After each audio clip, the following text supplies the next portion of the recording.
आप सभी का स्वागत है आपके अपने चैनल चौक इंडस्ट्रियल एकेडमी पे। उम्मीद करते हैं आप अपने घरों में सुरक्षित होंगे, सेफ होंगे। और जैसा कि आपको मालूम है कि आज 30 नवंबर 2021 है और अभी तक जब तक ये मैं वीडियो बना रहा हूँ तब तक जेएनयू के जो सीट बुकिंग की जो डेट है वो अभी तक एक्सटेंड नहीं हुई है।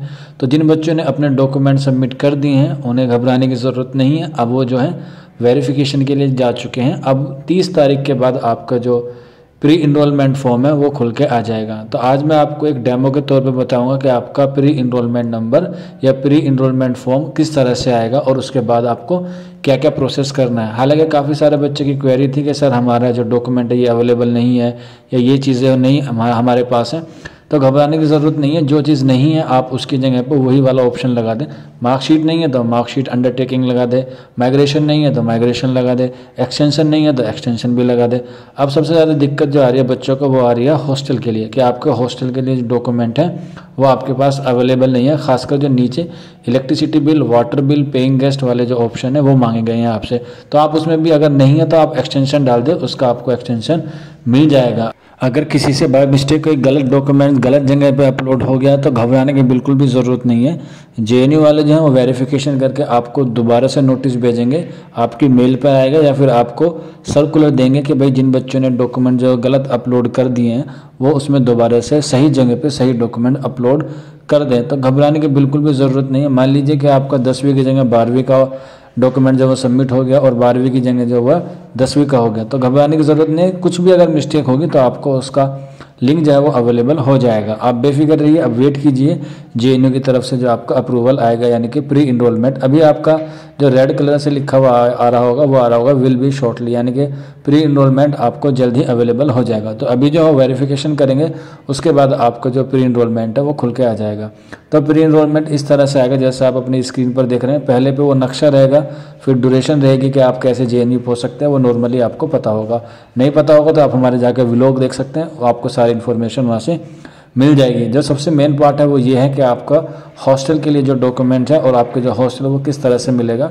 ये आपका जो प्री इनरोलमेंट है वो आपको तब ले जाना होगा जब आपको फिजिकली बुलाया जाएगा। तो इसमें आप देख सकते हैं कि हॉस्टल के लिए आपके पास 11 पॉइंट होना ज़रूरी है।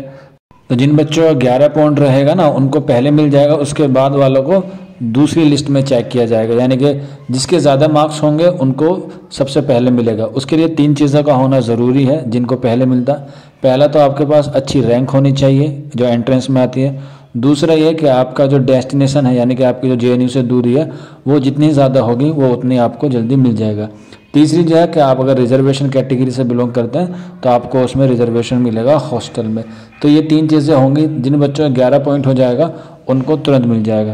तो जो जेएनयू हॉस्टल देता है वो 2 तरीके से देता है। एक तो जो दिल्ली के हैं उनको अलग देता है और जो नॉन दिल्ली के हैं उनको अलग देता है।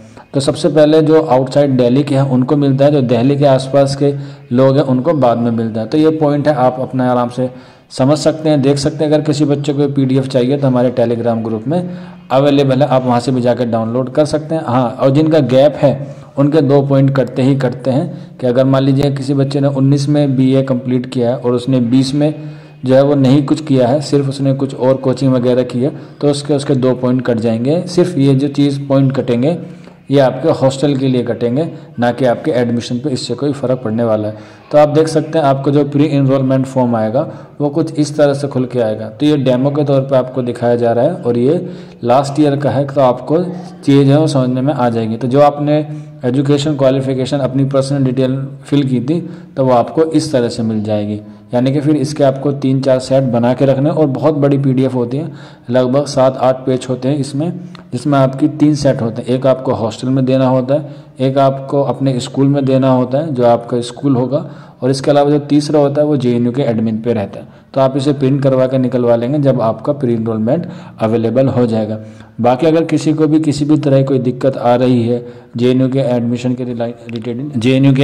के रिगार्डिंग तो हमें व्हाट्सअप कर सकता है, कॉल कर सकता है, या फिर आप हमें कमेंट्स के ज़रिए भी आपकी जो क्वेरी है वो हमसे मालूमात कर सकते हैं।